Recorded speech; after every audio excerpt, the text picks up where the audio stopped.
Hi friends, welcome to Praveen sir classes. మొదటిసారి మన YouTube ఛానల్ని చూస్తున్న ప్రతి ఒక్క అభ్యర్థి ఇప్పుడే మన ఛానల్ని సబ్స్క్రైబ్ చేయండి. ఈ వీడియో కనుక నచ్చినట్లయితే లైక్ చేయండి. మీ ఫ్రెండ్స్ అందరికీ, పోటీ పరీక్షలకు ప్రిపేర్ అవుతున్న ప్రతి ఒక్క ఆస్పిరెంట్కి ఈ వీడియో లింక్ని షేర్ చేయండి. ఇక ఈరోజు జూలై 22, 2025 వార్తలు నిలిచిన జాతీయ, అంతర్జాతీయ, రాష్ట్రీయ అంశాల గురించి, వార్తలు నిలిచిన వ్యక్తులు, అవార్డులు, పుస్తకాలు, మరి క్రీడా సంబంధిత సమాచారం, ఒక్కొక్క అంశాన్ని వివరంగా తెలుసుకుందాం. అంతకంటే ముందుగా నిన్నటి డైలీ కరెంట్ అఫైర్స్ వీడియోలో అడిగిన ప్రశ్నకి వివరణతో కూడిన సమాధానాన్ని చూద్దాము.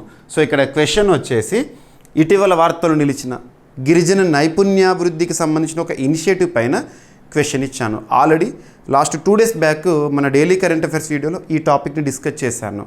ఓకేనా? సో క్వశ్చన్ మరొకసారి చూడండి.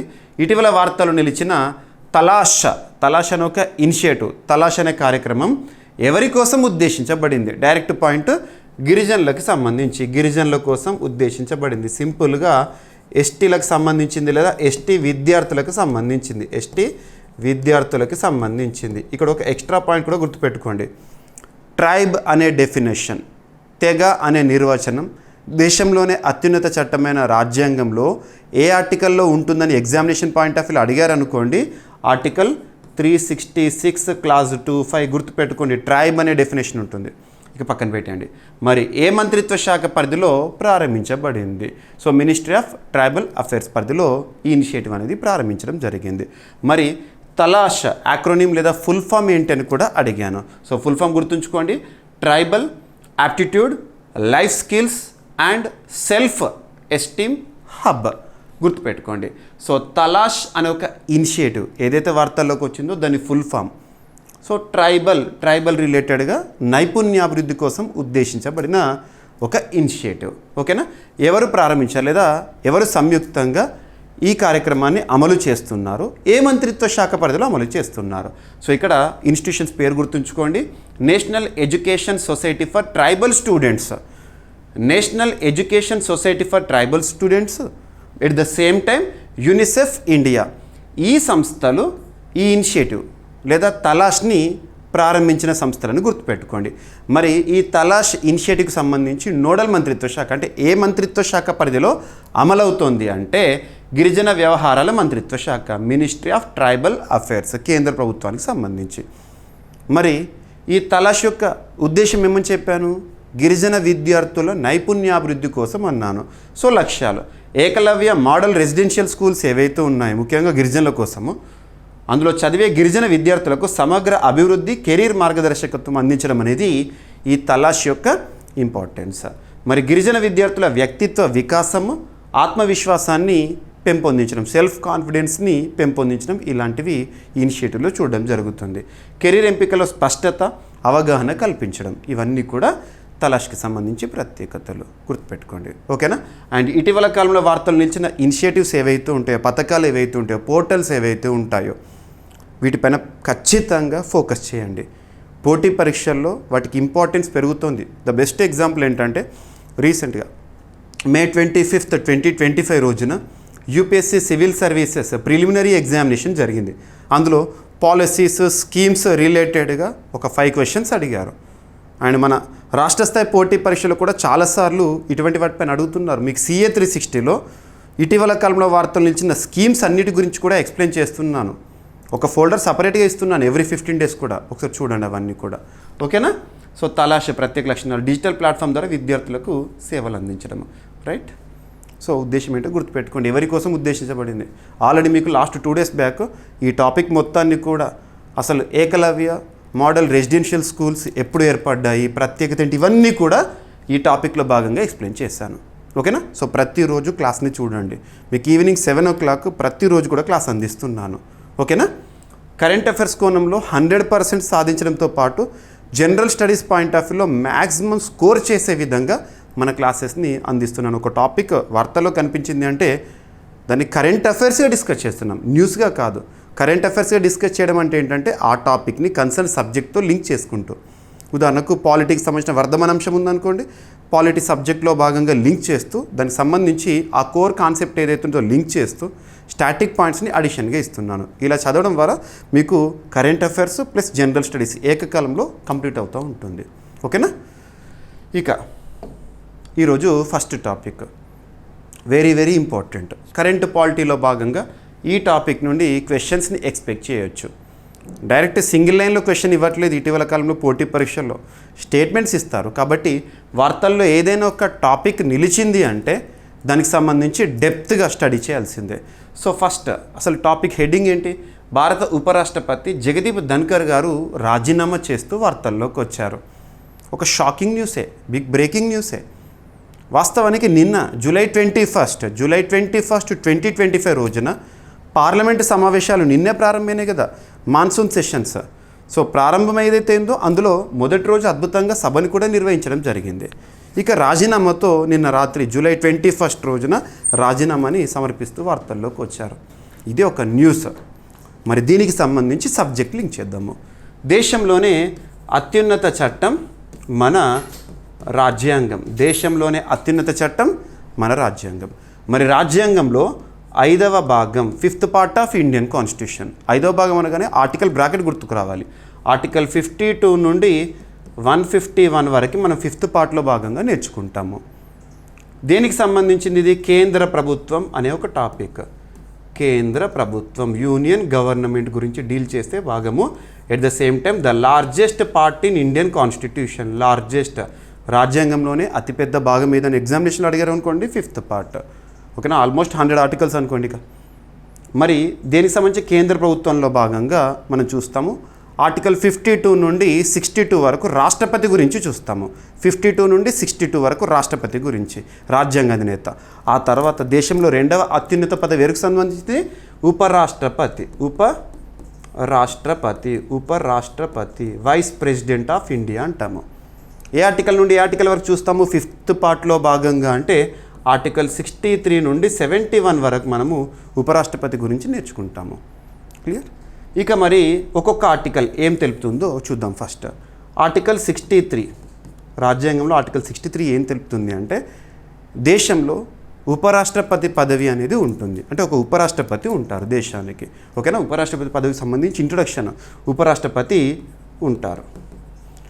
Article 64 very very very important. సింపుల్గా చెప్పాలంటే అసలు ఉపరాష్ట్రపతి అనే పదవి భారత రాజ్యాంగంలో ఎందుకు పేర్కొన్నారో దానికి సమాధానం ఆర్టికల్ 64గా మనం తెలుసుకోవచ్చు. Vice president of India is ex officio. Vice president of India is ex officio chairperson of upper house in parliament or Rajya Sabha. దేశంలో పార్లమెంట్ ఉంది కదా, పార్లమెంట్లో మనం ద్విసభ విధానాన్ని చూస్తున్నాం కదా, బైకామరలిజంని చూస్తున్నాం కదా. ఆ 2 సభల్లో ఒక సభ ఎగువ సభ అంటాం, అప్పర్ హౌస్ అంటాం, లేదా రాజ్యసభ అంటాం. రాజ్యసభకి ఎక్స్ అఫిషియో చైర్పర్సన్గా ఎవరు విధులు నిర్వర్తిస్తారో? ఉపరాష్ట్రపతి గారు విధులు నిర్వర్తిస్తారు. గుర్తుంచుకోండి, ఉపరాష్ట్రపతి ఎక్స్ అఫిషియో రాజ్యసభ చైర్మన్. మరి ఈ అంశాన్ని, ఈ భావనని ఏ దేశ రాజ్యాంగం నుండి మనం స్వీకరించాము మన రాజ్యాంగంలోకి అంటే United states of America, American constitution నుండి స్వీకరించాం. అక్కడ కూడా సేమ్ వైస్ ప్రెసిడెంట్ వాళ్ళ పెద్దల సభకి ఎక్స్ అఫిషియో చైర్పర్సన్ అలాగా. ఓకేనా, అంటే ఎవరైతే ఉపరాష్ట్రపతిగా భారతదేశంలో ఎన్నిక అవుతారో ఆటోమేటిక్గా తనకి ఇంకొక బాధ్యత ఏంటి? రాజ్యసభ సభా సమావేశాలని నిర్వహించాల్సి ఉంటుంది. క్లియర్? ఇక అండ్ ఇక్కడే ఇంకొక కంటిన్యూషన్గా ఆర్టికల్ 64లో భాగంగానే అర్థం చేసుకోండి. రాజ్యాంగంలో ఎక్కడ కూడా ఉపరాష్ట్రపతికి వేతనం, salaries and allowances of vice president అని చెప్పేసి మెన్షన్ చేయలేదు. మరి ఉపరాష్ట్రపతికి వేతనంగా మనం 4 లక్షల రూపాయలు ఆ నంబర్ని చూస్తున్నాము. రాష్ట్రపతికి 5 లక్షల రూపాయలు, ఉపరాష్ట్రపతికి 4 లక్షల రూపాయలు అని చెప్పేసి నంబర్ చూస్తాం కదా. మరి ఈ నంబర్ ఎలా మనం జస్టిఫై చేయొచ్చు అంటే ఉపరాష్ట్రపతికి ఇచ్చే వేతనము ఉపరాష్ట్రపతి పదవి కోసం కాదు, రాజ్యసభ సమావేశాలు ఉంటాయి కదా, సభ సమావేశాలను నిర్వహిస్తారు కాబట్టి, లేదా రాజ్యసభ చైర్మన్ హోదాలో ఉపరాష్ట్రపతి జీతభత్యాలను పొందుతాడు. ఈ పాయింట్ గుర్తుపెట్టుకోండి. ఓకేనా, మరి దాని గురించి ఆర్టికల్ ఇచ్చారంటే ఆర్టికల్ 97 రాజ్యసభ చైర్పర్సన్ జీతభత్యాలు అక్కడ చూస్తూ ఉన్నాము. ఓకేనా, గుర్తుపెట్టుకోండి. ఇక ఆర్టికల్ 65 ఆఫ్ ఇండియన్ కాన్స్టిట్యూషన్ ఏం తెలుపుతుందంటే ఏదైనా కారణం వల్ల రాష్ట్రపతి పదవి గనక ఖాళీ ఏర్పడింది అనుకోండి, ఏదైనా కారణం వల్ల రాష్ట్రపతి పదవికి ఖాళీ ఏర్పడితే మరి తాత్కాలిక రాష్ట్రపతిగా ఉపరాష్ట్రపతి బాధ్యతలను నిర్వర్తిస్తారు. ఉపరాష్ట్రపతి తాత్కాలిక రాష్ట్రపతి అనే అంశం ఆర్టికల్ 65లో ఉంటుంది. ఇక్కడ మీకు కరెంట్ అఫైర్స్లో భాగంగా ఇండికేటివ్గా చెప్తున్నాను, ఇండికేటివ్గా మాత్రమే. మన ఇండియన్ పాలిటీ కోర్స్లో ఈ టాపిక్ ప్రతి ఒక్కటి కూడా ఇన్ డీటెయిల్గా ఒక్కొక్క ఆర్టికల్ గురించి చాలా డెప్త్గా డిస్కస్ చేశాను. గతంలో ఎలా అడిగారు క్వశ్చన్స్ అవన్నీ కూడా ఇక్కడ మనం కరెంట్ అఫైర్స్ లింక్ చేస్తున్నాం కాబట్టి మీకు ఇవన్నీ ఐడియా రావాలి. ఓకేనా? అండ్ నెక్స్ట్ వచ్చేసి ఆర్టికల్ 66లో భాగంగా ఉపరాష్ట్రపతి ఎన్నిక విధానం గురించి, ఎలక్టరల్ కాలేజీలో జరుగుతుంది అని, అర్హతల గురించి ఇవన్నీ కూడా మెన్షన్ చేశారు ఆర్టికల్ 66లో భాగంగా.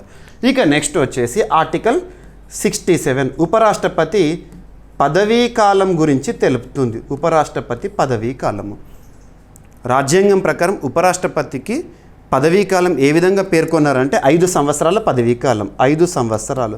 మరి 5 సంవత్సరాలు ఎప్పటి నుండి అంటే ఏ రోజునైతే పదవీ బాధ్యతలు స్వీకరిస్తారో, ప్రమాణ స్వీకారం చేస్తారో ఆ రోజు నుండి 5 సంవత్సరాలు తను పదవిలో ఉంటారు. గుర్తుపెట్టుకోండి.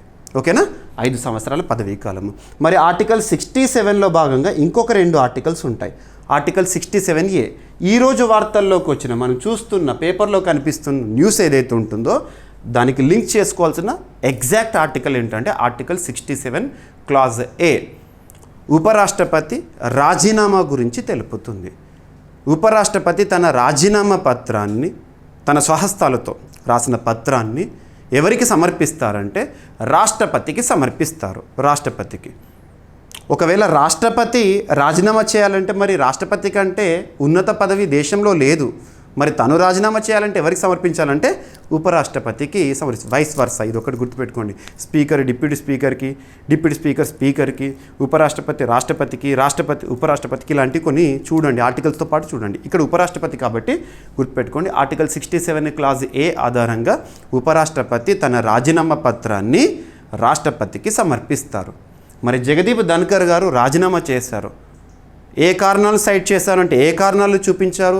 ఆరోగ్య కారణాలు, తన హెల్త్ బాగుండట్లేదు అని చెప్పేసి కారణాలతో రాజీనామాని సమర్పించారు. జూలై 22 ఈరోజు జూలై 22, 2025 రోజున ఆ రాజీనామా పత్రాన్ని రాష్ట్రపతి ద్రౌపది ముర్ము గారు ఆమోదించారు. ఓకేనా? ఇక ఆర్టికల్ 67లో ఇంకొక ఆర్టికల్ ఉంటుంది. Article 67 class B. Article 67 class B ఏం చెప్తుంది అంటే ఉపరాష్ట్రపతి లేదా రాజ్యసభ చైర్మన్ని తొలగించే విధానం గురించి తెలుపుతుంది. ఆర్టికల్ 67 క్లాస్ B ఉపరాష్ట్రపతి తొలగింపు గురించి తెలుపుతుంది. ప్రస్తుతానికి అది మనకు అప్రస్తుతం. ఆర్టికల్ 68 ఏదైనా కారణం చేత ఉపరాష్ట్రపతి పదవి గనక ఖాళీ ఏర్పడింది అనుకోండి, ఆ పరిస్థితుల్లో సాధ్యమైనంత త్వరలో నూతన ఉపరాష్ట్రపతి ఎన్నికను నిర్వహించాలి ఎన్నికల సంఘం. ఉపరాష్ట్రపతి, రాష్ట్రపతి ఎన్నికలను నిర్వహించేది ఎవరంటే కేంద్ర ఎన్నికల సంఘం. గుర్తుపెట్టుకోండి. మరి ఇప్పుడు ఉపరాష్ట్రపతి పదవి అఫీషియల్గా జూలై 22, 2025 రోజున రాష్ట్రపతి ఆమోదంతో ఖాళీ ఏర్పడింది. మరి ఖాళీ ఏర్పడింది కాబట్టి వేకెన్సీ వచ్చింది కాబట్టి మరి సాధ్యమైనంత తొందరలో ఎన్నికలను నిర్వహించాలి నూతన ఉపరాష్ట్రపతి కోసము. గుర్తుపెట్టుకోండి. ఓకేనా? సాధ్యమైనంత త్వరలో మెన్షన్ చేశారు. ఇక నెక్స్ట్ కొత్తగా ఎన్నికైన ఉపరాష్ట్రపతి ఎవరి సమక్షంలో పదవీ ప్రమాణ స్వీకారం చేస్తారు అని అడిగారు అనుకోండి, రాష్ట్రపతి సమక్షంలో పదవీ ప్రమాణ స్వీకారం చేస్తారు రాష్ట్రపతి. గుర్తుపెట్టుకోండి. ఓకేనా? సో ఈ విధంగా ఇక ఆర్టికల్ 70, 71 ప్రస్తుతానికి అప్రస్తుతం. ఇవి మాత్రం మనకి ఇంపార్టెంట్. మరి ఉపరాష్ట్రపతి జగదీప్ ధన్కర్ గారు 2022 సంవత్సరంలో ఉపరాష్ట్రపతిగా గెలుపొందడం జరిగింది ఎలక్టోరల్ కాలేజ్ ఆధారంగా. మీకు రాష్ట్రపతి ఎలక్టోరల్ కాలేజ్కి, ఉపరాష్ట్రపతి ఎలక్టోరల్ కాలేజ్కి డిఫరెన్సెస్ ఐడియా ఉంటుంది. ఓటు వాల్యూ అంటే ఏంటి, ఇక్కడ ఓటు వాల్యూ అంటే ఏంటి అని చెప్పేసి. ఓకేనా? ఇక మరి తన పదవీకాలం లెక్క ప్రకారం ఎప్పటివరకు ఉండాలి? 2027 వరకు ఉండాలి. ఆల్మోస్ట్ ఇంకొక 2 సంవత్సరాలు పదవి ఉండగానే తను రాజీనామా చేస్తూ వార్తల్లోకి వచ్చారు. మరి 2022 సంవత్సరంలో ఎన్డీఏ అభ్యర్థిగా, గుర్తుపెట్టుకోండి ఈ పాయింట్స్ ఇంపార్టెంట్, ఎన్డీఏ అభ్యర్థిగా national democratic alliance BJP led NDA alliance అభ్యర్థిగా జగదీప్ ధన్కర్ గారు పోటీ చేసి గెలిచారు. ఎవరిపైన పోటీ చేసి గెలిచారని ఇప్పుడు ఎగ్జామినేషన్ పాయింట్ మళ్ళీ అడగవచ్చు. ఎందుకంటే రాజీనామా చేశారు కాబట్టి అప్పుడు టాపిక్ ఇప్పుడు న్యూస్లోకి వచ్చింది. మార్గరెట్ అల్వా. సో యూపీఏ అభ్యర్థి, యూపీఏ బలపరిచిన క్యాండిడేట్ మార్గరెట్ అల్వా పైన గెలుపొందడం జరిగింది. Margaret Alva enough. ఓకేనా? సో ఈ విధంగా సో ఉపరాష్ట్రపతి పదవికి సంబంధించి మనం ఈరోజు వార్తలు చూసాం కాబట్టి ఈ విధంగా లింక్ చేసుకోండి. సో భారత ఉపరాష్ట్రపతి జగదీప్ ధన్కర్ జూలై 21న తన పదవికి రాజీనామా చేశారు. జూలై 22న ఆమోదం తెలుపబడింది. ఆరోగ్య సమస్యలు, వైద్యుల సూచనల మేరకు తక్షణం ఈ నిర్ణయం తీసుకున్నట్లు ప్రకటించారు.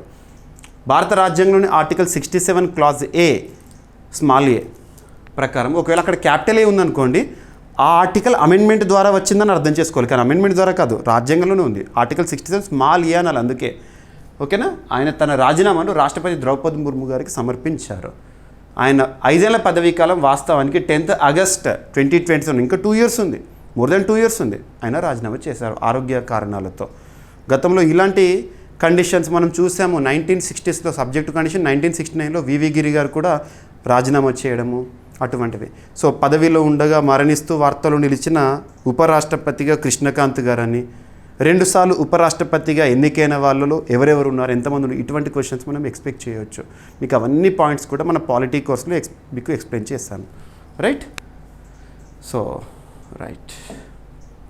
సో జగదీప్ ధన్కర్ గురించి. సో మే 18th 1951 రోజున రాజస్థాన్లోని జంజును జిల్లాలో జన్మించారు. యాక్చువల్గా తను ఉపరాష్ట్రపతిగా గెలవక ముందు ఏ పదవిలో ఉండేవారంటే వెస్ట్ బెంగాల్, పశ్చిమ బెంగాల్ రాష్ట్రానికి గవర్నర్గా విధులు నిర్వర్తించేవారు. ఓకేనా? రైట్. ఉపరాష్ట్రపతిగా ఎన్నికైన తేదీ 11th ఆగస్ట్ 2022. ఆ రోజున తను చూసాం మనం. ఓకేనా? ఇక ఉపరాష్ట్రపతి ఎన్నిక విధానం పార్లమెంట్ 2 సభల సభ్యులు లోక్సభ, రాజ్యసభలో ఓటింగ్ ద్వారా నిర్వహించడం జరుగుతుంది. ఓకేనా? Article 67A. రైట్. 14వ ఉపరాష్ట్రపతిగా జగదీప్ ధన్కర్ గారిని చూసాం. 14వ ఉపరాష్ట్రపతిగా ఇక రాజీనామా కూడా చేయడం జరిగింది. క్లియర్? ఎగ్జామినేషన్ అడగచ్చు. ఇక మొదటి ఉపరాష్ట్రపతి భారతదేశంలో ఎవరంటే సర్వేపల్లి రాధాకృష్ణన్ గారు. ఎనఫ్. సో ఈ విధంగా ఒక టాపిక్ ఏదైనా వార్తలోకి వచ్చింది అంటే మనకు కన్సర్న్ సబ్జెక్ట్కి లింక్ చేస్తూ కరెంట్ అఫైర్స్ నేర్చుకుంటే ఒకేసారి సబ్జెక్టు రివిజన్ అయిపోతుంది, సబ్జెక్టు క్లారిటీ వచ్చేస్తుంది. ఈరోజు ఎందుకు మనం డిస్కస్ చేసాము కంటెక్స్ట్ అనేది కూడా తెలిసిపోతుంది. ఇలా చదవండి. ఓకేనా? ఇక సెకండ్ టాపిక్ ఈరోజు, ప్రతి పోలింగ్ కేంద్రంలో 1200 కంటే తక్కువ ఓటర్లే అనే అంశము. ఈ టాపిక్లోకి వెళ్ళే ముందు కొంత బేసిక్స్. దేశంలోనే అత్యున్నత చట్టం మన రాజ్యాంగం. రాజ్యాంగంలోని 15వ భాగం ఆర్టికల్ 324 నుండి 329 వరకు ఎన్నికల నిర్వహణ గురించి తెలుపుతుంది. ఎన్నికల నిర్వహణ గురించి తెలుపుతుంది. అందులో భాగంగా ఆర్టికల్ 324 కేంద్ర ఎన్నికల సంఘము. ఆర్టికల్ 326 వెరీ ఇంపార్టెంట్, ఓటు హక్కు గురించి తెలుపుతుంది. ఓటు హక్కు అనేది భారతదేశంలో ఏ రకమైన హక్కు అని చాలాసార్లు క్వశ్చన్ అడిగారు. ఓటు హక్కు ఏ రకమైన హక్కు ఆలోచించండి. నైతిక హక్క, చట్టబద్ధ హక్క, రాజ్యాంగ హక్క, ప్రాథమిక హక్క. హక్కుల్లో రకాల గురించి మనం చూసాం కదా పాలిటీ కోర్స్లో. సో ఏ హక్కు అంటే రాజ్యాంగ హక్కు. అంటే రాజ్యాంగం మనకు కల్పించిన హక్కుల్లో ఒకటి ఓటు హక్కు. ఇక ప్రాథమిక హక్కులకి రాజ్యాంగ హక్కులకి డిఫరెన్స్ మీకు ఆల్రెడీ ఐడియా ఉండి ఉంటుంది. ఓకేనా? వయోజనులైన భారతీయులకు ఓటు హక్కు. మరి ఈ ఓటు హక్కుని వినియోగించుకోవడంలో భాగంగా ఎటువంటి సమస్యలు లేకుండా సుదీర్ఘంగా క్యూ లైన్లో వెయిట్ చేయాల్సిన అవసరం లేకుండా పోలింగ్ కేంద్రాలను పెంచి తక్కువ సంఖ్యలో ఓటర్లను ఒక్కొక్క పోలింగ్ కేంద్రానికి కేటాయించడం ద్వారా త్వరితగతిన ఓటు హక్కు వినియోగించుకోవడం జరుగుతుంది. అండ్ ఓటు పర్సంటేజ్ని కూడా పెంచే అవకాశాలు ఉంటాయని చెప్పేసి రీసెంట్గా ఒక చొరవ వార్తల్లోకి వచ్చింది బీహార్ రాష్ట్రానికి సంబంధించి. అందుకే ఒక్కొక్క పోలింగ్ కేంద్రంలో 1200 మెంబర్స్ కంటే తక్కువ ఓటర్లను కేటాయించడం అన్నట్టు. ఓకేనా? సో ఇలా ఈ ఇటీవల కాలంలో బీహార్ రాష్ట్రం ఇంకొక అంశంతో కూడా వార్తల్లోకి వచ్చింది. ఒకసారి ఒక టాపిక్ వార్తల్లోకి వచ్చినప్పుడు లింక్ చేసుకోవాలి. బీహార్ రాష్ట్రం రీసెంట్గా ఏ టాపిక్తో న్యూస్లోకి వచ్చిందంటే భారతదేశంలోనే మొట్టమొదటిసారి ఈ ఓటింగ్ విధానం అమలు అని చెప్పేసి లాస్ట్ మంత్ సబ్జెక్ట్ కండిషన్ 28 రోజున జూన్ 28 రోజున జరిగింది ఎన్నికలు. బీహార్ రాష్ట్రంలో స్థానిక సంస్థల ఎన్నికల్లో ఈ ఓటింగ్ విధానం అమలైంది. అందుకోసం ఆ రాష్ట్ర ఎన్నికల సంఘం ఒక ప్రత్యేక యాప్ని తీసుకురావడం ఇవన్నీ కూడా చూసాము. అండ్ రీసెంట్గా ఇంకొకటి, ఉత్తరాఖండ్ రాష్ట్రంలో ఒక 3 గ్రామాలు మొట్టమొదటిసారి ఓటు హక్కును వినియోగించుకుంటున్నాయని చెప్పేసి వార్తల్లోకి వచ్చినాయి. దాని గురించి మీకు డైలీ కరెంట్ అఫైర్స్ వీడియోలో ఒక క్వశ్చన్ కూడా ఇచ్చాను. ఓకేనా, లింక్ చేసుకోలేదు నేను టాపిక్ న్యూస్లోకి వస్తే. మరి భారతదేశంలో ప్రస్తుతం ఎన్నికల సంఘాన్ని కనుక అబ్జర్వ్ చేస్తే 1+2 బాడీగా పనిచేస్తుంది రాజ్యాంగబద్ధ సంస్థ. జ్ఞానేష్ కుమార్ గారు ప్రస్తుతం చీఫ్ ఎలక్షన్ కమిషనర్గా ఉన్నారు. సో దేశంలోనే మొదటిసారిగా ప్రతి పోలింగ్ కేంద్ర పరిధిలో గరిష్టంగా అంతకు మించొద్దిగా గరిష్టంగా 1200 మంది ఓటర్లే ఉండేలా ఏర్పాటు చేసిన రాష్ట్రంగా బీహార్ నిలిచింది.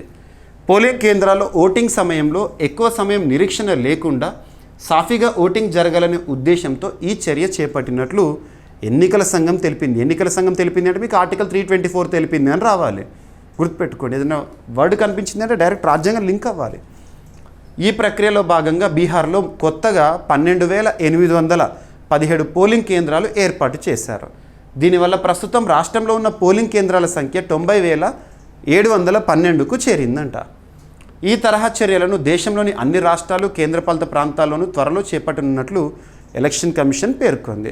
మరి కారణాలు ఏంటి? ఈ విధంగా ఒక్కొక్క పోలింగ్ కేంద్రంలో తక్కువ ఓటర్లను ఎందుకు అంటే, ఓటింగ్ రోజున పోలింగ్ కేంద్రాల్లో జనాలు ఎక్కువగా బారులు తీరకుండా ఉండేందుకు, క్యూ లైన్లో ఓటు వేయాలంటే క్యూ లైన్లో నిలబడాలా, గంటసేపు ఉండాలా, అక్కడ వెయిటింగ్ ఎందుకు, అవసరమా ఓటు వేయడం అనే ఆలోచనలు కూడా ఓటర్లకు వస్తున్న పరిస్థితుల్లో ఈ నిర్ణయం అనేది ఒక ఎన్నికల సంస్కరణగా కూడా చెప్పవచ్చు. ఎన్నికల సంస్కరణలు చాలా ఇంపార్టెంట్. మనకి ఎగ్జామినేషన్, మీకు గ్రూప్ 2 లాంటి ఎగ్జామినేషన్లో ఎలక్షన్ రీఫార్మ్స్ అనేది ఉంది. మీకు పాలిటీ కోర్స్లో ఎలక్షన్ రీఫార్మ్స్ గురించి కంప్లీట్ ఎక్స్ప్లెయిన్ చేశాను. అభ్యర్థులకు ఒక చిన్న అనౌన్స్మెంట్ మరొకసారి, మన app GVK study circle app ఇప్పటి వరకు ఇన్స్టాల్ చేసుకొని వారు ఎవరైనా ఉంటే ఈరోజు ఇన్స్టాల్ చేసుకోండి. యాక్చువల్గా నిన్నటి వరకు ఆఫర్స్ అన్నీ క్లోజ్ చేసేస్తామని చెప్పాము. జూలై 20th, 21st 2 రోజుల పాటు మన యాప్లో అన్ని కోర్సులపైన భారీ ఆఫర్ అని చెప్పాము. కానీ అభ్యర్థులు ఒక రిక్వెస్ట్ చేశారు, సార్ ఒకరోజు ఆఫర్ టైంని పెంచండి అని.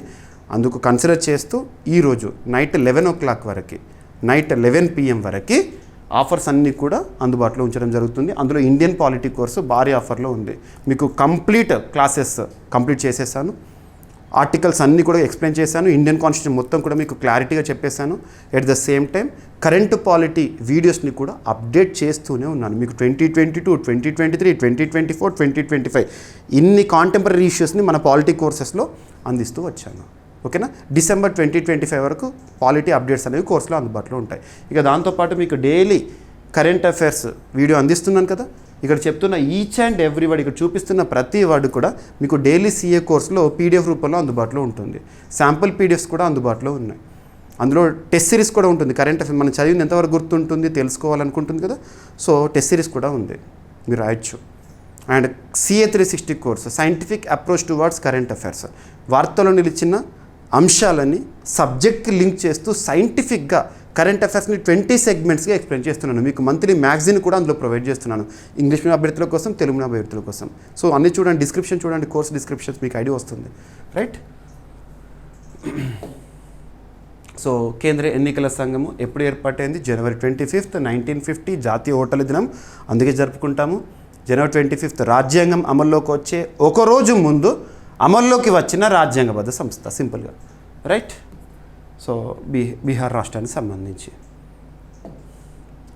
ఇక సైన్స్ అండ్ టెక్నాలజీ సంబంధించి ఇటీవల మనం చాలా అంశాలు డిస్కస్ చేస్తాము. రానున్న పోటీ పరీక్షలు ఈ నిమిషం కనుక పోటీ పరీక్ష ఏదైనా జరిగితే ఏ టాపిక్ పైన ఎక్కువగా మనకు అడిగే అవకాశం ఉందంటే స్పెడెక్స్ పైన అడగవచ్చు. Space docking experiment December 30th, 2024 రోజున ఇస్రో చేసిన ప్రయోగము స్పేస్ డాకింగ్ ఎక్స్పెరిమెంట్, దాని గురించి చూసాము. అండ్ రీసెంట్గా విఫలమైన ప్రయోగమే కానీ ప్రయోగము, ఇస్రో చేసిన ప్రయోగం PSLV C61 XL సిరీస్ ప్రయోగము, దాని గురించి అడగవచ్చు.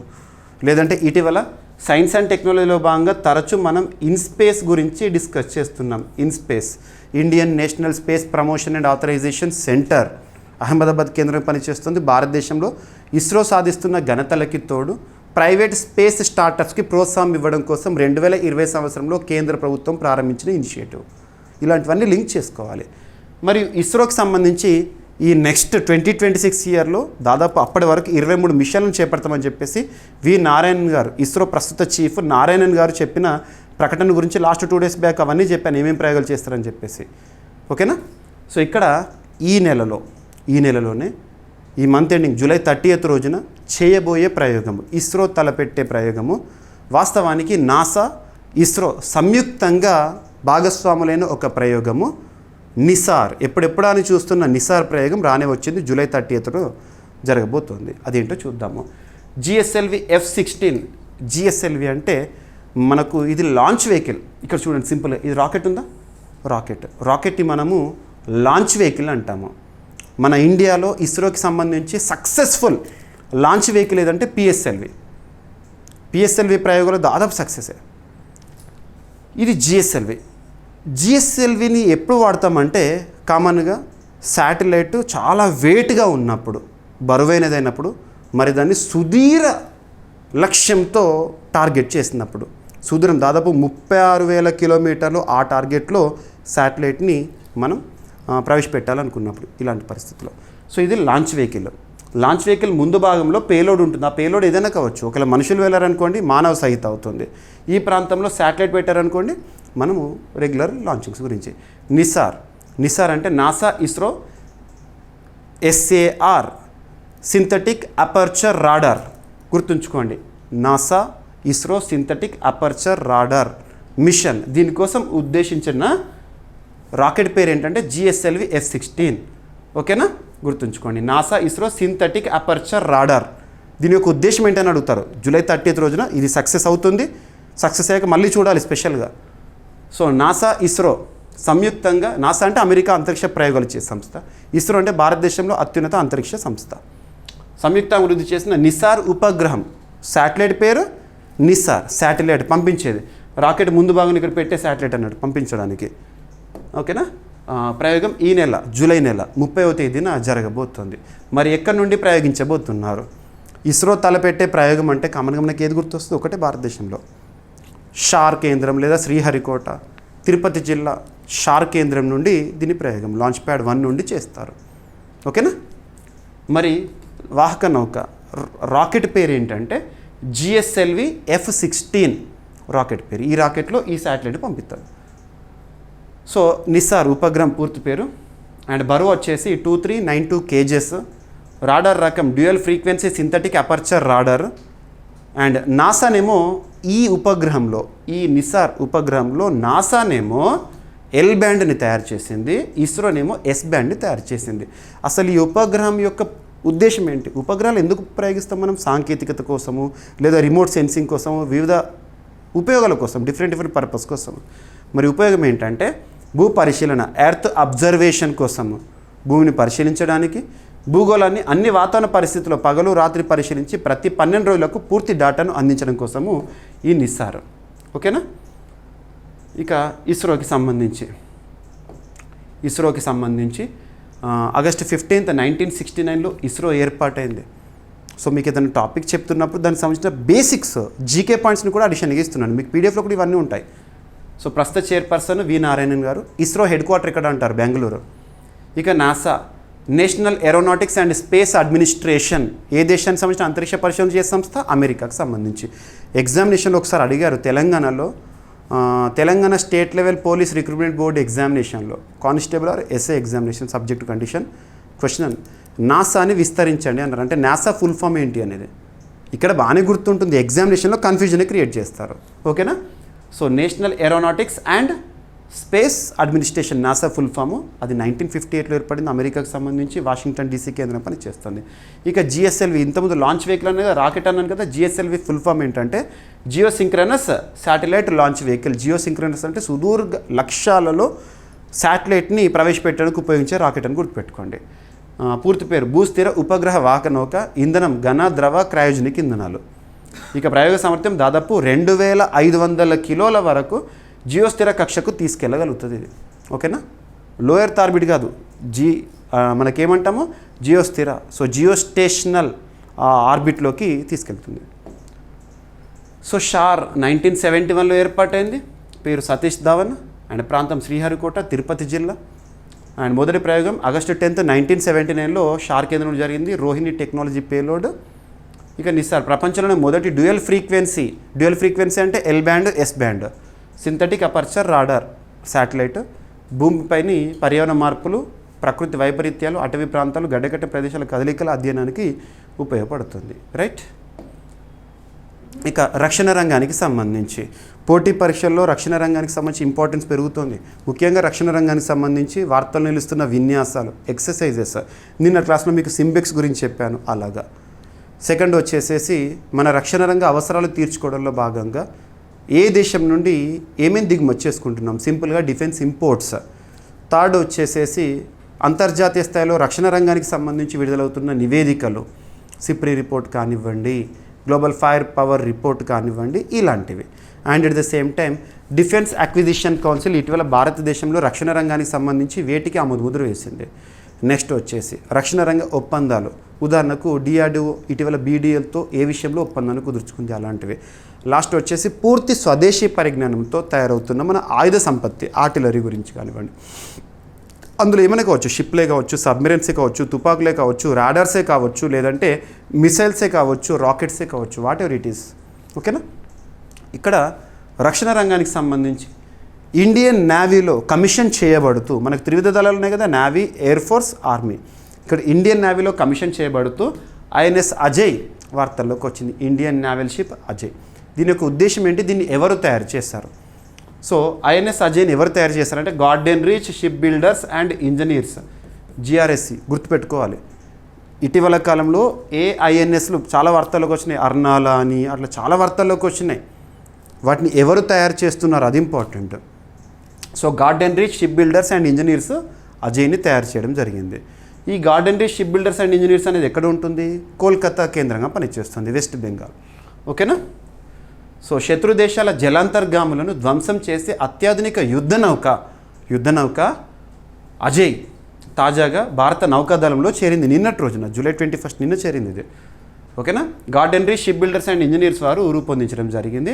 సో ఇది anti submarine warfare shallow water craft. Anti submarine కామన్గా చూడండి, సముద్రం ఉంది, సముద్రం పైన తేలియాడుతూ ప్రయాణించేది షిప్పులు, పెద్ద పెద్ద షిప్పులు. సో సముద్రం పైన ప్రారంభమై సముద్రం లోపల కూడా ప్రయాణించే శక్తి సామర్థ్యాలు ఉండేది దేనికి అంటే సబ్మెరైన్స్కి, జలాంతర్గాములకి. మీరు గాజీ మూవీ చూస్తుంటారు, టార్పెడోని రిలీజ్ చేయడము, టార్గెట్ చేయడం శత్రు దేశాలని. అలా శత్రు దేశాలకి సంబంధించి మన ఇండియా ఒక పెనిన్సులా, 3 వైపులా సముద్ర సరిహద్దు అనేది ఉంది. మరి మన ప్రాదేశిక జలాల్లోకి శత్రు దేశాలు ప్రవేశించినప్పుడు, ఇలాంటి సబ్మెరైన్స్ ద్వారా కానీ అలా ప్రవేశించినప్పుడు వాటిని గుర్తించి వాటిని పేల్చేసే సామర్థ్యం ఉండేదే యాంటీ సబ్మెరైన్, అంటే సబ్మెరైన్కి వ్యతిరేకంగా anti submarine warfare shallow water craft. అదే అజయ్. ఎగ్జామినేషన్లో అడుగుతారు. ఇటీవల వార్తల్లోకి వచ్చిన ఐఎన్ఎస్ అజయ్ని ఎవరు తయారు చేశారు, దాని ప్రత్యేకత ఏంటి అంటారు డైరెక్ట్గా. ఓకేనా. సో గార్డెన్ షిప్ బిల్డర్స్ వారు తయారు చేశారు. సో కోల్కతా కమిషన్ చేయడం జరిగింది. దీని యొక్క ప్రత్యేకత పొడవు వచ్చేసేసి, ఈ షిప్ పొడవు వచ్చేసి 77.6 మీటర్స్, వెడల్పు వచ్చేసి 10.5 metres. Next so Indian Navy chief of memorial vice admiral Kiran Deshmukh వారి సతీమణి చేతుల మీదుగా ప్రవేశించడం జరిగింది. అంతా అదే పాయింట్, జస్ట్ ఎందుకంటే మీకు ఏ పాయింట్ కూడా మిస్ అవ్వకూడదు, ఎవరు చేత దీన్ని కమిషన్ చేయబడింది అని ఆ పాయింట్ కూడా ఇచ్చాను. ఓకేనా. Garden Reach Ship Builders and ఇంజనీర్స్కి ప్రభుత్వం మొత్తం 8 నౌకల తయారీకి ఆర్డర్ ఇచ్చింది. తాజాగా అందించిన అజయ్ నౌక ఈ సిరీస్లో చివరిదైన 8వ నౌక. Right. Garden Reach Ship Builders and Engineers 1884లో ఏర్పాటైంది. కోల్కతా వెస్ట్ బెంగాల్ కేంద్రంగా పనిచేస్తుంది. ఇక ఇండియన్ నేవీ ఎవ్రీ ఇయర్ కూడా నేవల్ డేని మనం December 4న జరుపుకుంటాము. ఇక యూపీఐ, యూనిఫైడ్ పేమెంట్స్ ఇంటర్ఫేస్ అంటాం. యూనిఫైడ్ పేమెంట్స్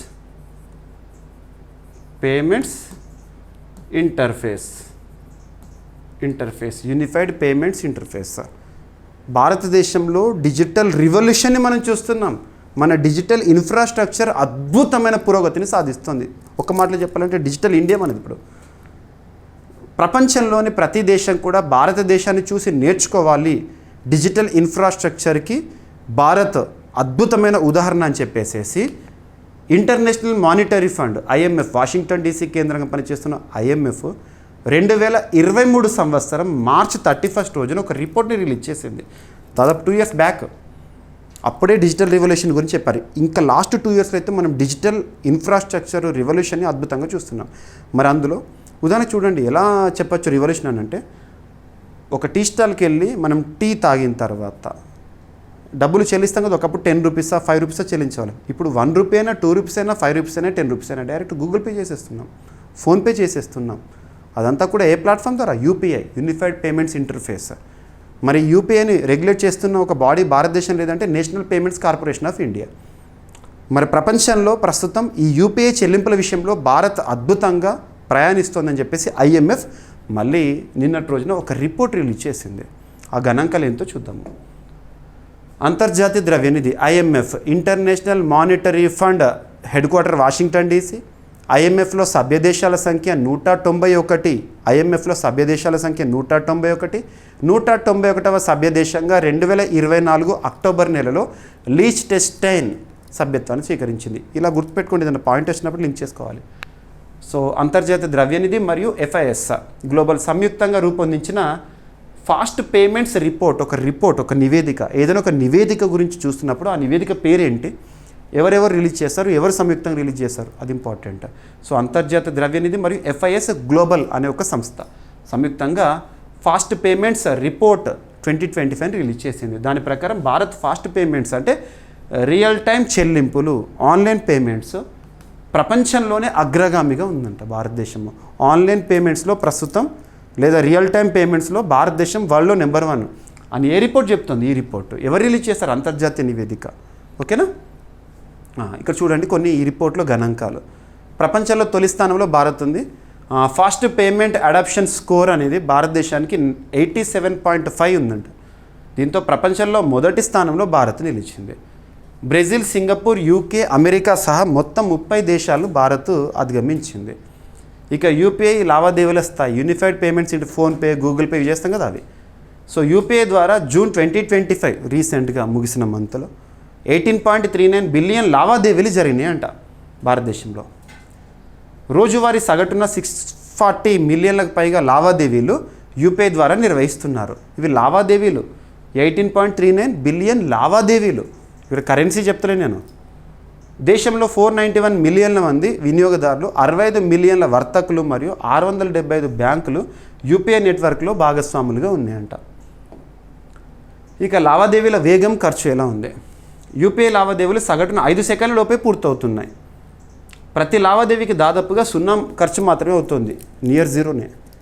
సో యూపీఐ అంతర్జాతీయ విస్తరణ. ఇప్పటికే భారతదేశం యొక్క యూపీఐ సేవలు ఆ ప్లాట్ఫామ్ని వివిధ దేశాలు చూస్తున్నాం. అంతెందుకు, ఈ ఇయర్ అంటే ఇండోనేషియా నుండి వచ్చారనుకోండి. లాస్ట్ ఇయర్ 2024 జనవరి 26 సందర్భంగా మన గణతంత్ర దినోత్సవ వేడుకల సందర్భంగా రిపబ్లిక్ డే సెలబ్రేషన్స్లో భాగంగా పాల్గొన్న ముఖ్య అతిథి Emmanuel Macron 2024 year last year భారతదేశంలో యూపీఐ సేవలు చూశారు. కొన్ని పేమెంట్స్ కూడా చేశాడు తను. మన ఫోటోలో చూస్తాం సోషల్ మీడియాలో.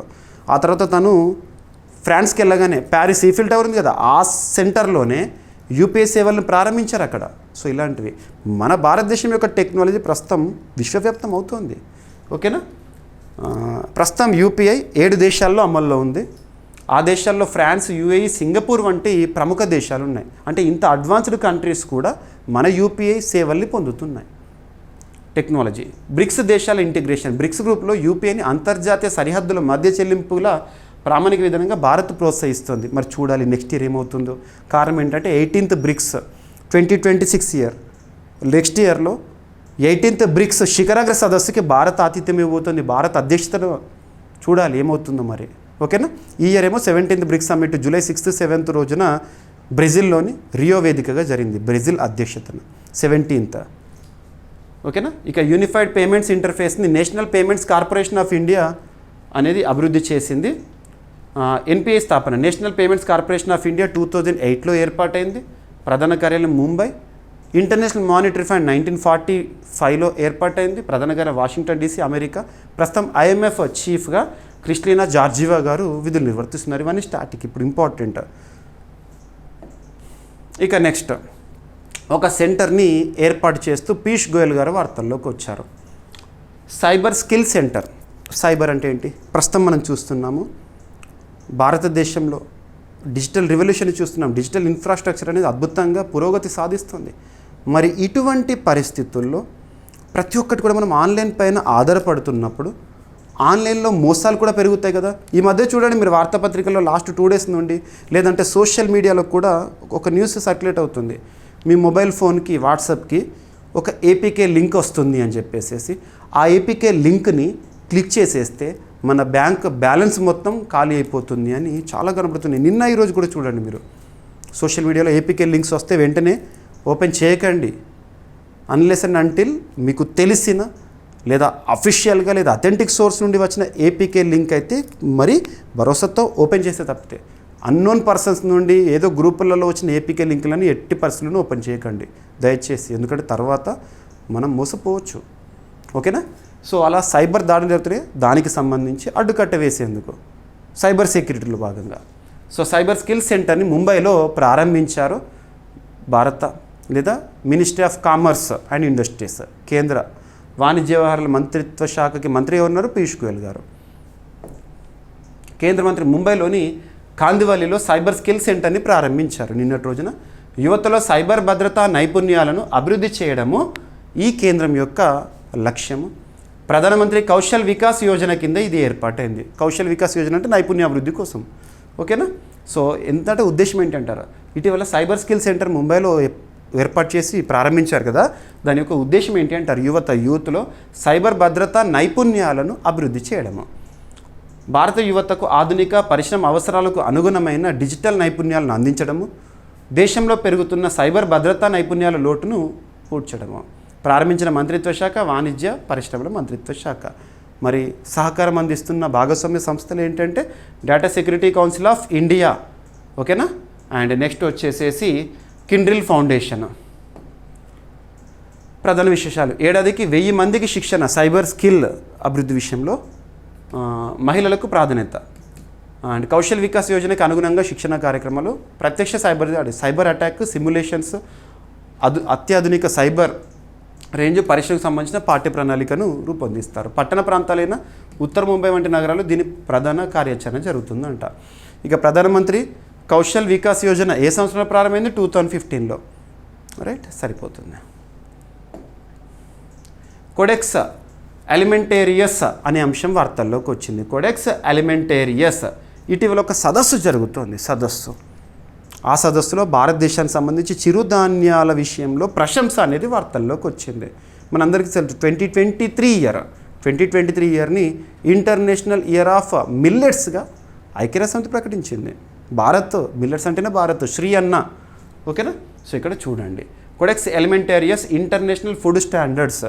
సో ఎవరి ఆధ్వర్యంలో అంటే WHO and food and agriculture organization, FAO food and agriculture organization ఐక్యరాజ్య సమితికి అనుబంధంగా పనిచేస్తుంది. ఫుడ్ అనే పదం ఎక్కడ వచ్చినా దాదాపు 100% నేను చెప్తున్నాను. ఫుడ్ అనే పదం ఎక్కడ కనిపించినా హెడ్ క్వార్టర్ ఎక్కడని అడిగారు అనుకోండి, ఆ సంస్థకు సంబంధించి Rome, Italy. Next World Health Organization ఐక్యరాజ్య సమితికి అనుబంధంగా పనిచేస్తుంది. ప్రపంచ ఆరోగ్య సంస్థ 1948 ఏప్రిల్ 7న ఏర్పాటైంది. జెనీవా, స్విట్జర్లాండ్ కేంద్రంగా పనిచేస్తుంది. ప్రస్తుతం చీఫ్గా టెడ్రస్ అదనం గారు, ఇథియోపియా దేశానికి చెందిన వ్యక్తి, ఈ విధులు నిర్వర్తిస్తున్నారు. సో ఇక్కడ ప్రశంస ఏంటో చూద్దాము. ఇటలీలోని రోమ్లో ప్రస్తుతం జరిగిన 88th ఒక సదస్సు, 88th కోడెక్స్ ఎగ్జిక్యూటివ్ కమిటీ సమావేశంలో భారత్ నిర్వహించిన మిల్లెట్ ప్రమాణాలు, కోడెక్స్ కమిటీలలో భారత నాయకత్వాన్ని ప్రశంసించారు WHO అండ్ FAO వారు. కోడెక్స్ అలిమెంటేరియస్ అంటే ఏంటంటే అంతర్జాతీయ ఆహార ప్రమాణాల సమితి, ఇంటర్నేషనల్గా ఫుడ్ స్టాండర్డ్స్ని ఇవ్వడము. భారతదేశంలో ఆహార ప్రమాణాలను జారీ చేసే సంస్థ ఏంటి అని అడిగారు అనుకోండి, food safety standards authority of India, FSSAI, ministry of health and family welfare పరిధిలో పనిచేస్తుంది. ఓకేనా? ఇది ప్రపంచవ్యాప్తంగా ఆహార భద్రత, వినియోగదారుల రక్షణ, అంతర్జాతీయ వాణిజ్యంలో న్యాయమైన పద్ధతులను ప్రోత్సహిస్తుంది. ఇక స్థాపన, ఈ కోడెక్స్ అలిమెంటేరియస్ స్థాపన ఏంటంటే 1963లో FAO food and agriculture Organization మరియు WHO సంయుక్తంగా ప్రారంభించినాయి. కోడెక్స్ అలిమెంటేరియస్ దేనికి సంబంధించింది? ఆహార ప్రమాణాలు, నాణ్యతకి సంబంధించింది. ఏ సంవత్సరంలో ఏర్పాటైంది? ఎక్కడ హెడ్ క్వార్టర్? Codex Alimentarius. ఓకేనా, గుర్తుపెట్టుకోండి, వెరీ వెరీ ఇంపార్టెంట్. ఇటీవల సమావేశం ఇక్కడ జరిగింది హెడ్ క్వార్టర్లో. ప్రధాన లక్ష్యాలు: వినియోగదారుల ఆరోగ్య పరిరక్షణ, ఆహార వాణిజ్యంలో న్యాయమైన విధానాలను ప్రోత్సహించడము, వివిధ దేశాల ఆహార ప్రమాణాలను ఏకరూపత చేసి ఆహార వాణిజ్యంలో ఉన్న అంతర్జాతీయ అవరోధాలను తగ్గించడము. Right, clear. So extra point అన్నీ కూడా మీకు ఇచ్చేసాను. రైట్, శ్రీ అన్న ఈచ్ అండ్ ఎవ్రీ పాయింట్ మీకు పీడిఎఫ్లో అందుబాటులో ఉంటుంది. క్లాస్ విన్న తర్వాత ఒక్కసారి పీడిఎఫ్ చదవండి, మళ్ళీ ఎగ్జామినేషన్కి వెళ్ళే ముందు ఒక్కసారి చూడండి చాలు. కరెంట్ అఫైర్స్ కవర్ అవుతాయి, ఇటువంటి static points, concern subject link చేయడం, ఇవన్నీ కూడా కవర్ అయిపోతాయి. సో 2006 సో రైలుపై దాడి అనే అంశం ఏదైతే ఉందో మనకు చరిత్రలో నిలిచిపోయింది. ఒక దుర్ఘటన, అందులో 12 మంది ఎవరైతే ఉన్నారో, అక్యూజ్డ్ ఎవరైతే ఉన్నారో వాళ్ళందరినీ కూడా నిర్దోషులుగా తీర్పునివ్వడం అనేది వార్తాపత్రికల్లో ఈరోజు మనం చూస్తున్నాము. సో 2006 ముంబై రైలు పేలుళ్ల కేసుల్లో బాంబే హైకోర్టు సంచలన తీర్పిచ్చింది నిన్నటి రోజున. సో 2006లో దేశవ్యాప్తంగా సంచలనం కలిగించిన ముంబై సబర్బన్ రైళ్లలో జరిగిన వరుస పేలుళ్ల కేసుల్లో, బాంబు పేలుళ్ళు, ముంబై పేలుళ్ళు అంట కదా, బాంబే హైకోర్టు కీలక తీర్పును వెలువరించింది. 2015లో ఈ కేసును విచారించిన ప్రత్యేక కోర్టు ఇచ్చిన తీర్పును బాంబే హైకోర్టు తాజాగా రద్దు చేసింది. 20 ఏళ్ళకు దాదాపు. పేలుళ్లకు సంబంధించి ఇంతవరకు నిందితులుగా ఉన్న, అక్యూజ్డ్గా ఉన్న 12 మందిని హైకోర్టు నిర్దోషులుగా ప్రకటించింది. ఈ తీర్పు దేశవ్యాప్తంగా తీవ్ర చర్చనీయాంశమైంది. నిందితులు, నిర్దోషులు ఏంటి అని. ఇక ముంబై ఘటన ఎప్పుడు జరిగిందంటే July 11, 2006లో జరిగింది. దానిపైన కోర్టు, ఏ కోర్టు ఇక్కడ, ప్రత్యేక కోర్టు ఏమో 2015లోనే తీర్పిచ్చింది. రీసెంట్గా 2025 జూలై నెలలోనేమో బాంబే హైకోర్టు, ఇక సుప్రీంకోర్టుకు వస్తుంది. సో పేలుళ్ళు జరిగిన ప్రదేశం ముంబై సబర్బన్ రైలులో 7 వరుస పేలుళ్ళు, దాదాపు 209 మంది మరణించారు, గాయపడిన వారు 700 మందికి పైగా. ఓకేనా. 2015లో ముంబైలోని ప్రత్యేక కోర్టు 12 మందిని దోషులుగా ప్రకటించింది. ఇందులో 5 మందికి మరణశిక్ష, 7 మందికి జీవిత ఖైదు విధించింది. తాజా తీర్పు హైకోర్టు ప్రత్యేక తీర్పును పూర్తిగా కొట్టివేసి వాళ్ళు నిర్దోషులు అని చెప్పేసి ప్రకటించడం అనేది చర్చనీయాంశమైంది. సో బాంబే హైకోర్టు ఎప్పుడు ఏర్పాటైంది? 1862 ఆగస్టు 14th. ప్రధాన కేంద్రం ముంబై. రైట్. ప్రస్తుతం భారతదేశంలో ఎన్ని హైకోర్టులు ఉన్నాయి? హైకోర్ట్స్ అనే టాపిక్ కేంద్ర జాబితాలోని అంశం, గుర్తుపెట్టుకోండి. కేంద్ర జాబితా, హైకోర్టు అనే అంశం.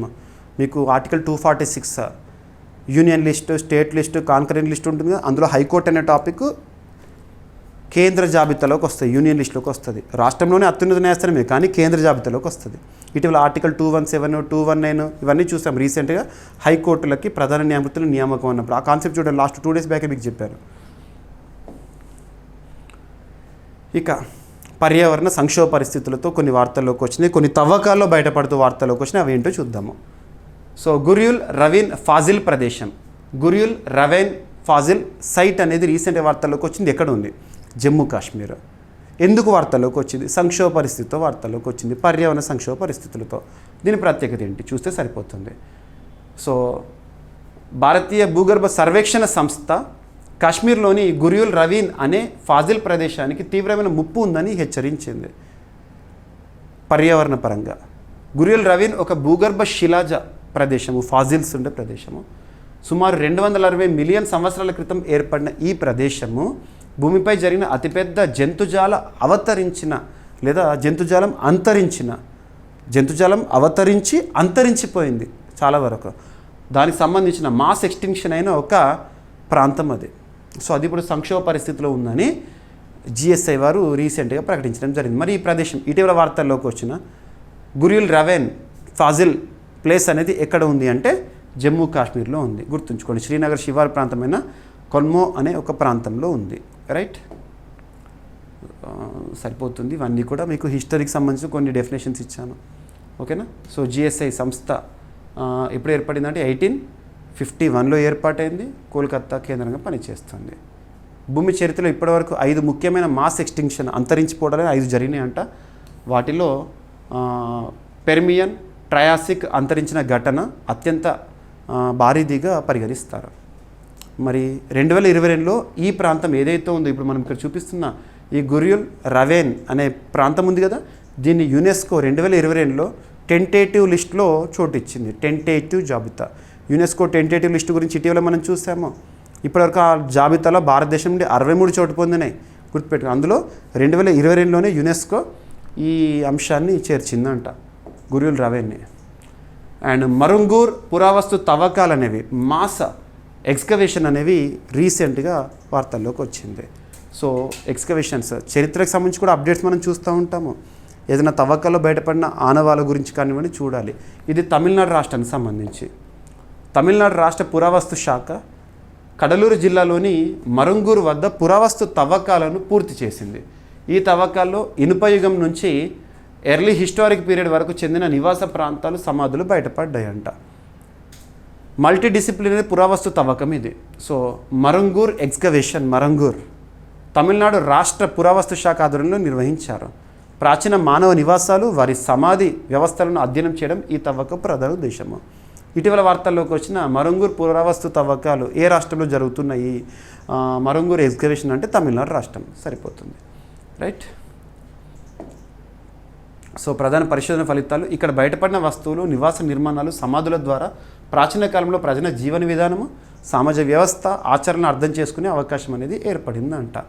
సో తమిళనాడు రాష్ట్రంలో ఇదివరకు పురావస్తు తవ్వకాల ద్వారా ముఖ్యమైన ప్రదేశాలు వెలుగులోకి వచ్చినాయి. ఇప్పటికే మనం గతంలో డిస్కస్ చేసాము, కీలాడి అని చెప్పేసి ఎక్స్కవేషన్స్. నెక్స్ట్ అదిచ్చనల్లూర్ అనేది ఒకటి. ఓకేనా. ఇక బయోస్టిమ్యులెంట్స్ విషయంలో ministry of agriculture and farmers welfare, కేంద్ర వ్యవసాయ మంత్రిత్వ శాఖ వారు కొంత జాగ్రత్త వహించండి అని చెబుతూ చెప్పినమాట. బయోస్టిమ్యులెంట్స్, స్టిమ్యులెంట్ అంటే లైక్ ప్రేరేపించేది. ఓకేనా. సో మొక్కలకు సంబంధించి. సో కేంద్ర వ్యవసాయ శాఖ మంత్రి ప్రస్తుతం ఎవరు? శివరాజ్ సింగ్ చౌహాన్ గారు. బయోస్టిమ్యులెంట్స్ను రైతులు బలవంతంగా విక్రయించడాన్ని నిలిపివేయడాన్ని రాష్ట్రాలకు ఆదేశాలు జారీ చేశారు.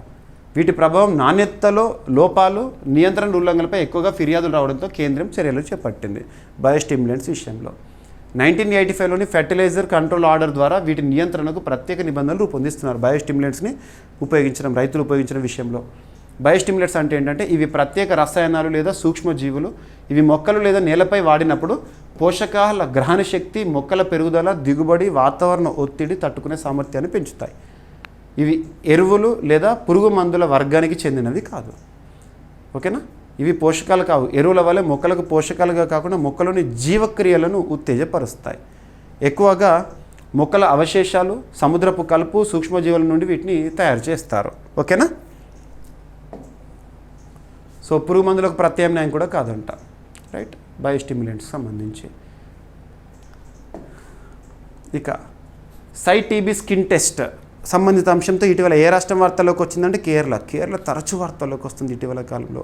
కొంత ఫోకస్ చేయండి. కేరళకు సంబంధించి మనం డిస్కస్ చేసిన అన్ని అంశాలు కూడా, నెల్లిక్క అనే అంశం కానివ్వండి, సెమీ సర్క్యులర్ విధానం గురించి కానివ్వండి, వెస్టర్న్ ఘాట్స్కి సంబంధించి ఇటీవల కేరళ ఏ అంశాలు వార్తల్లోకి వచ్చిన ఇటువంటివన్నీ కూడా. ఓకేనా. So CyTB skin test. So Kerala ప్రభుత్వం జాతీయ క్షయవ్యాధి నిర్మూలన కార్యక్రమం నేషనల్ టీబీ ఎలిమినేషన్ ప్రోగ్రాం కింద సైటీబీ స్కిన్ టెస్ట్ని ప్రారంభించింది. ఈ పరీక్ష దాగి ఉన్న లేదా లాటెంట్ క్షయవ్యాధి సంక్రమణను త్వరగా గుర్తించే సులభమైన సాధనము. ఒక డయాగ్నోసిస్ కిట్ అనుకోండి, సైటీబీ. ఓకేనా. సైటీబీ అనేది దాగి ఉన్న లేదా లాటెంట్ క్షయవ్యాధిని గుర్తించడానికి అభివృద్ధి చేసిన అత్యాధునిక చర్మ పరీక్ష, ఇంట్రాడర్మల్ స్కిన్ టెస్ట్. ఇటీవల వార్తల్లోకి వచ్చిన సైటీబీ ఏంటి అంటారు. So skin test related to TB. ఇది సాధారణంగా వాడే మౌంటాక్స్ టెస్ట్, ఐజీఆర్ఏ బ్లడ్ టెస్ట్ కంటే మెరుగైనది మరియు అధునాతనమైనది. ఇక మైకోబాక్టీరియం ట్యూబర్క్యులోసిస్ నుంచి తీసిన ప్రత్యేకమైన యాంటీజెన్లు ఉపయోగించి ఈ పరీక్షను నిర్వహిస్తారు. సో టీబీకి కారకం ఏంటి, ప్యాథోజన్ ఏంటి? Mycobacterium tuberculosis bacteria. రైట్. సరిపోతుంది. సో ప్రారంభ దశలోనే దాగి ఉన్న క్షయవ్యాధిని గుర్తించి క్రియాశీల స్థితికి చేరకుండా చేయడము. ఇక భారత ప్రభుత్వం 2025 నాటికి టీబీని నిర్మూలించాలని లక్ష్యంగా పెట్టుకుంది. ప్రపంచ ఆరోగ్య సంస్థ లక్ష్యం ప్రకారము ప్రపంచవ్యాప్తంగా టీబీ నిర్మూలనను 2030కి నిర్దేశించారు. ఇక క్రీడలకు సంబంధించిన 2 టాపిక్స్ అండ్ మన ఏపీ, తెలంగాణ రాష్ట్రాలకు సంబంధించిన అంశాలు, వార్తలు ఇచ్చిన వ్యక్తులు, ఇవి డిస్కస్ చేద్దాము. సో భారత్లో 2025 ఫిడే చెస్ వరల్డ్ కప్ జరగబోతుంది భారత ఆతిథ్యంలో. ఇటీవల కాలంలో క్రీడలకు సంబంధించి షెడ్యూల్స్ అఫీషియల్గా ఏవైతే వార్తలు వచ్చుకున్నాయో అందులోనూ వరల్డ్ కప్స్ ఇటువంటివి. సో ఇక్కడ chess FIDE, federation international des chess, FIDE అంటే ఫెడరేషన్ ఇంటర్నేషనల్ డెస్ ఈ చెస్, అంటే అంతర్జాతీయ స్థాయిలో చెస్ క్రీడను నిర్వహించేది, నియంత్రించేది ఫిడే. లసానే స్విట్జర్లాండ్ కేంద్రంలో పనిచేస్తుంది. వారు అఫీషియల్గా అనౌన్స్ చేస్తారు ఈ 2025 ఫిడే చెస్ వరల్డ్ కప్ అనేది భారతదేశ ఆతిథ్యంలో జరుగుతుంది. ఇంకా పర్టికులర్గా ఏ సిటీలో జరుగుతుంది అనేది మాత్రం ఇంకా ఫైనలైజ్ కాలేదు, కానీ ఆతిథ్య దేశం మాత్రం భారతదేశం అని చెప్పారు. భారత ప్రతిష్టాత్మక ఫిడే చెస్ వరల్డ్ కప్ 2020 టోర్నమెంట్కు ఆతిథ్యం ఇవ్వనుంది. టోర్నమెంట్ తేదీలు అక్టోబర్ 30 నుండి నవంబర్ 27, 2025 వరకు. ఈ టోర్నమెంట్ జరిగే నగరం వివరాలు త్వరలో ప్రకటిస్తారు. మా టోర్నమెంట్ విశేషాలు: ప్రపంచవ్యాప్తంగా మొత్తం 206 మంది క్రీడాకారులు ఈ టోర్నమెంట్లో పాల్గొంటారు. విజేతలకు ప్రతిష్టాత్మక టైటిల్తో పాటు 2026 ఫిడే క్యాండిడేట్స్ టోర్నమెంట్కు అర్హత కూడా లభిస్తుంది. మొదటి 3 స్థానాల్లో నిలిచిన ఆటగాళ్లకు 2026 క్యాండిడేట్స్ టోర్నమెంట్కు నేరుగా ప్రవేశం ఉంటుంది. రైట్. భారత్ చివరిసారిగా 2002లో ఈ టోర్నమెంట్ హైదరాబాద్లో ఆతిథ్యం ఇచ్చింది. 2002లో భారత దిగ్గజ ఆటగాడు విశ్వనాథన్ టైటిల్ను గెలుచుకోవడం జరిగింది. ఓకేనా. ఇక ఫిడే పూర్తి పేరు ఫెడరేషన్ ఇంటర్నేషనల్ డెస్ ఈ చెస్, 1924 జూలై 20 ఏర్పాటైన సంస్థ. లసానే స్విట్జర్లాండ్ కేంద్రం పనిచేస్తోంది.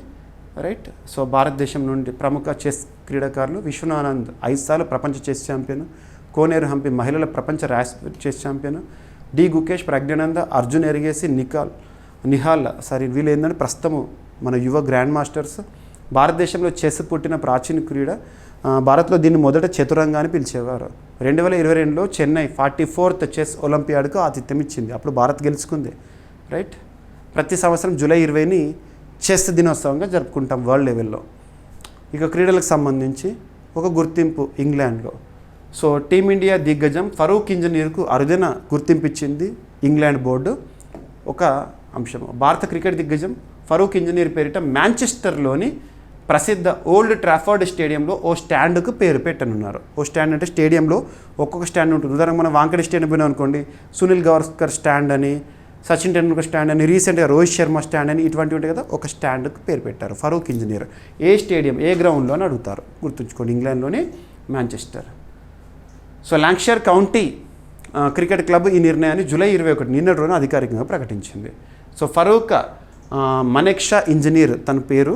సో క్రికెటర్, దిగ్గజ క్రికెటర్. 1938 ఫిబ్రవరి 25న జన్మించారు. Wicket keeper, batsmen. భారత్ తరపున 1961 నుండి 1975 వరకు అంతర్జాతీయ క్రికెట్ని ఆడిన వ్యక్తి. ఇక ఆంధ్రప్రదేశ్ రాష్ట్రానికి సంబంధించి ప్రస్తుతం ఆంధ్రప్రదేశ్ అంటేనే అమరావతి, అమరావతి అంటేనే క్వాంటమ్. సో వరల్డ్ లెవెల్గా ఒక అద్భుతమైన నగరాన్ని తీర్చిదిద్దుతున్నాము. ఓకేనా. రాష్ట్రాన్ని గ్రీన్ హైడ్రోజన్ వ్యాలీగా తీర్చిదిద్దేందుకు సీఎం చంద్రబాబు నాయుడు గారు ప్రకటన చేశారు. అదేంటో చూడండి. సో ఆంధ్రప్రదేశ్ ముఖ్యమంత్రి నారా చంద్రబాబు నాయుడు గారు రాష్ట్రాన్ని దేశంలోనే అతిపెద్ద గ్రీన్ హైడ్రోజన్ వ్యాలీగా మార్చేందుకు అమరావతి డిక్లరేషన్ను ప్రకటించారు. Amaravati green hydrogen valley, Amaravati declaration పేరుతో దీన్ని ప్రకటించారు. సో గ్రీన్ ఎనర్జీ వైపు డిక్లరేషన్లో ముఖ్యాంశాలు: ప్రధాన లక్ష్యం 2030 నాటికి రాష్ట్రాన్ని గ్రీన్ హైడ్రోజన్ వ్యాలీగా అభివృద్ధి చేయడము, శుద్ధ ఇంధనం, గ్రీన్ హైడ్రోజన్ ఉత్పత్తి, పరిశోధనలు, ఆవిష్కరణలకు ప్రాధాన్యత ఇవ్వడము, పరిశోధన నిధులు, గ్రీన్ హైడ్రోజన్ రంగంలో పరిశోధన, అభివృద్ధి, ఆవిష్కరణల కోసం 500 కోట్ల రూపాయల నిధులను కేటాయించడము. అండ్ ఎలక్ట్రోలైజర్ల తయారీ లక్ష్యాలు: 2027 నాటికి 2 గిగావాట్ల ఎలక్ట్రోలైజర్ల తయారీ. ఇవన్నీ టార్గెట్స్, నంబర్సే కాబట్టి గుర్తుపెట్టుకోవాలి, తప్పదు. ఎక్కడైతే కాన్సెప్ట్ ఇంపార్టెంట్ అక్కడ కాన్సెప్ట్ ఎక్స్ప్లెయిన్ చేస్తాను. 2029 నాటికి 5 గిగావాట్ల ఎలక్ట్రోలైజర్ల తయారీ. ఇక గ్రీన్ హైడ్రోజన్ ఉత్పత్తి లక్ష్యం ఏంటి అని చెప్పేసి ఇవన్నీ కూడా. రీసెంట్గా గ్రీన్ హైడ్రోజన్ సమ్మిట్ అమరావతి వేదికగా ఆంధ్రప్రదేశ్ ప్రభుత్వం SRM యూనివర్సిటీ వారు నిర్వహించారు. సో గ్రీన్ హైడ్రోజన్ అంటే పునరుత్పాదక విద్యుత్, సౌర పవన విద్యుత్ ఉపయోగించి నీటిని విద్యుత్ విశ్లేషణ పద్ధతిలో హైడ్రోజన్ ఉత్పత్తి చేయడము, వాతావరణానికి హానికరమైన కార్బన్ ఉద్గారాలను తగ్గించే ఇంధనము. రైట్. భవిష్యత్ ఇంధనము. సో నెక్స్ట్ టాపిక్ వచ్చేసి దాశరథి కృష్ణమాచార్య పురస్కారం 2025. సో ఈ సంవత్సరం పురస్కార గ్రహీతగా ఎవరు వార్తల్లో నిలిచారు, ప్రత్యేకత ఏంటి చూస్తే సరిపోతుంది. సో ముఖ్యంగా సాహిత్య రంగంలో ఇచ్చే ప్రతిష్టాత్మక పురస్కారం తెలంగాణ రాష్ట్రానికి సంబంధించి. సో రేవంత్ రెడ్డి గారి చేతుల మీదుగా పురస్కార ప్రదానోత్సవము. సో ప్రఖ్యాత కవి, కాలమిస్ట్ అన్నవరం దేవేందర్ను ఈ ఏడాది దాశరథి కృష్ణమాచార్య పురస్కారంకు తెలంగాణ ప్రభుత్వం ఎంపిక చేసింది. Very very important. గవర్నమెంట్ ఎంపిక చేసేవి ఎగ్జామినేషన్లో అడుగుతారు.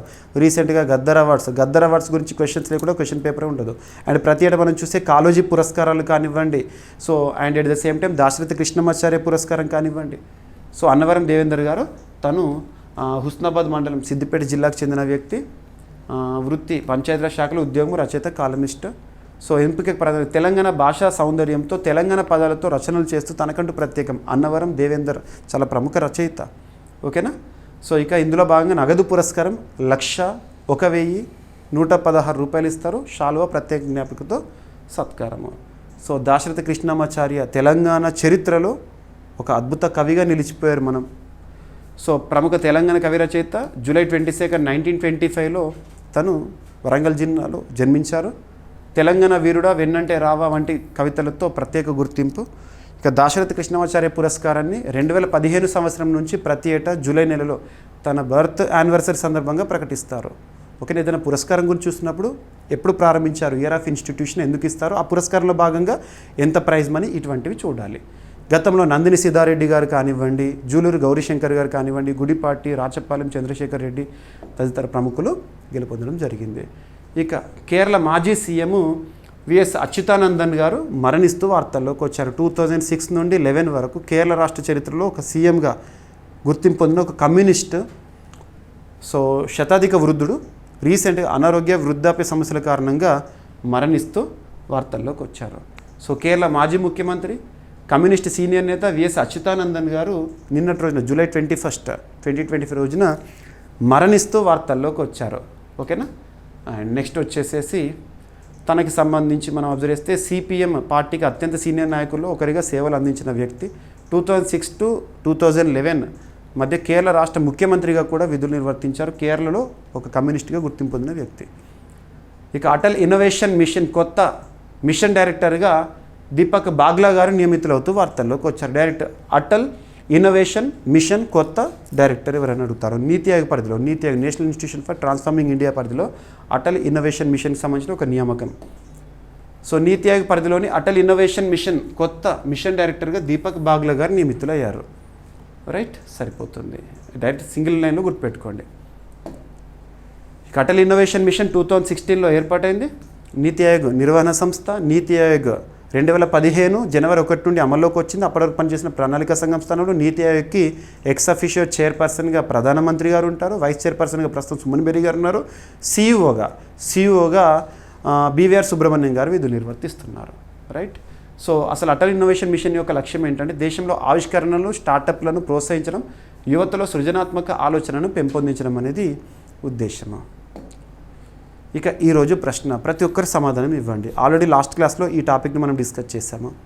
2025 సంవత్సరానికి గాను నెల్సన్ మండేలా అంతర్జాతీయ పురస్కారం, నెల్సన్ మండేలా పురస్కార గ్రహీతలు ఎవరు, వారు ఏ దేశానికి చెందినవారు లేదా ఏ ఖండాలకు చెందినవారు, వారి ప్రత్యేకత ఏంటి, సమాధానం ఇవ్వండి. ప్రతి ఒక్కరు ఇవ్వండి. నిన్నటి క్లాస్ చూస్తే మీకు ఇవన్నీ సమాధానం ఇవ్వగలుగుతారు. ఈ టాపిక్ నిన్నటి క్లాస్ నుండి ఇచ్చాను. రైట్.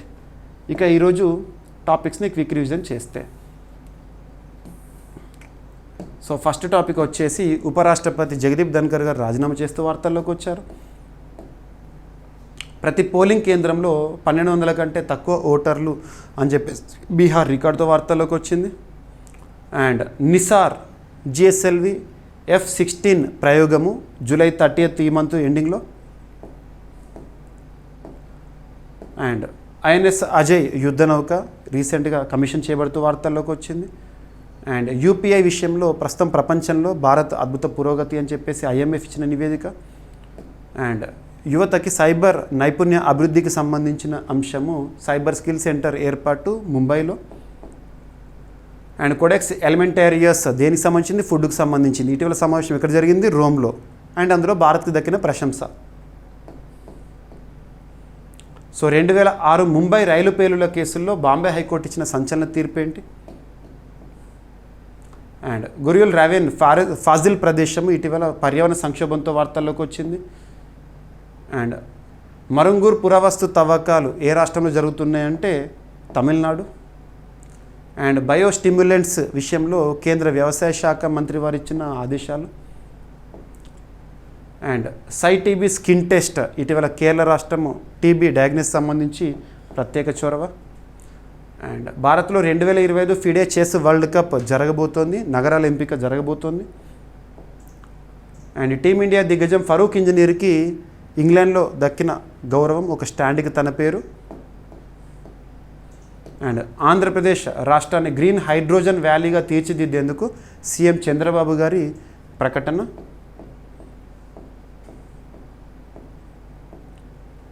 దాశరథి కృష్ణమాచార్య పురస్కార గ్రహీతగా తెలంగాణ రాష్ట్రానికి చెందిన సిద్దిపేట జిల్లాకు చెందిన అన్నవరం దేవేందర్ గారు. అండ్ కేరళ మాజీ సీఎం విఎస్ అచ్యుతానందన్ గారు కన్నుమూస్తూ వార్తల్లోకి వచ్చారు. అండ్ అటల్ ఇన్నోవేషన్ మిషన్ కొత్త మిషన్ డైరెక్టర్గా దీపక్ బాగ్లా గారు. 2025 సంవత్సరానికి గాను నెల్సన్ మండేలా పురస్కార గ్రహీతలు ఎవరు, వారు ఏ దేశానికి చెందినవారు, ఏ ఖండానికి చెందినవారు, ప్రత్యేకత ఏంటి? ప్రతి ఒక్కరూ సమాధానాన్ని కామెంట్ బాక్స్లో తెలియజేయండి. అడుగుతున్న ప్రశ్నలు చాలా ఇంపార్టెన్స్తో ఉన్న టాపిక్స్, పలానా అంశాల నుండి ప్రశ్నలు తప్పనిసరిగా వస్తాయని వేటినైతే నేను భావిస్తున్నాను వాటినే ప్రతిరోజు కూడా కరెంట్ అఫైర్స్ వీడియోలో ఇస్తున్నాను. మీ నుండి సమాధానాన్ని కోరుకుంటున్నాను. నెక్స్ట్ డే ఎక్స్ప్లెనేషన్ ఇస్తున్నాను. వీడియో చూస్తున్నవారు వేలాది మంది అభ్యర్థులు, కానీ కామెంట్ బాక్స్లో కామెంట్స్ మాత్రము హండ్రెడ్సే ఉంటున్నాయి. సో ప్రతి ఒక్కరు కూడా కామెంట్ బాక్స్లో వీడియో పట్ల మీ అభిప్రాయాన్ని కానీ, ఇన్పుట్ని కానివ్వండి, ఫీడ్బ్యాక్ని కానివ్వండి ఇవ్వండి. అండ్ అడుగుతున్న ప్రశ్నకి ఎంతవరకు తెలిస్తే అంతవరకు సమాధానం ఇచ్చే ప్రయత్నం చేయండి. సగం తెలిసినా పర్లేదు, తప్పైనా పర్లేదు, ప్రాక్టీస్ చేయండి. కాంపిటేటివ్ ఎగ్జామినేషన్లో ఈ టాపిక్ నుండి కానీ లేదా ఇదే క్వశ్చన్గా కనిపిస్తే 100% క్లారిటీతో, కాన్ఫిడెన్స్తో సమాధానాన్ని గుర్తించగలుగుతారు. That is what I want. అందుకే మీకు ప్రతిరోజు క్వశ్చన్ ఇస్తున్నాను. ఓకేనా? ఏమైనా మిస్లేనియస్ టాపిక్స్ ఉంటే రేపటి క్లాస్లో జోడించి డిస్కస్ చేద్దాము. రేపు మళ్ళీ కలుద్దాం. Thank you.